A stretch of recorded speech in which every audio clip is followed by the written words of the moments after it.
High friends, good afternoon. আর দেখো স্নান পুজো টুজো সেরে রান্নাঘরে চলে এসেছি। আর আজকে হচ্ছে রান্না করব ডিম, মাছ করব না, তো ডিম সিদ্ধ করাও হয়ে গেছে। আর সকাল থেকে হচ্ছে অনেকটাই কাজ এগিয়ে নিয়েছি। তো ছেলে গেছে স্কুলে, ছেলের আজকে থেকে এক্সাম শুরু হলো।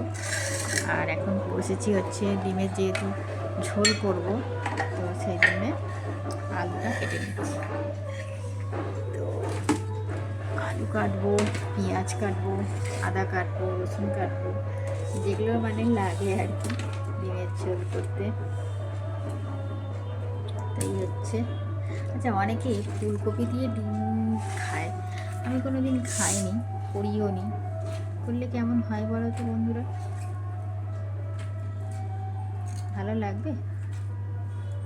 মনে তো হয় না। তো দেখি, যাও একটা কিছু করি। তো চলো বন্ধুরা, অলরেডি কটা বাজে দেখি। হ্যাঁ, 1টা বাজতে যায়। আর ওই যে ওদিকে ভাত ফুটে গেছে, ভাত হচ্ছে। তো চলো আসছি।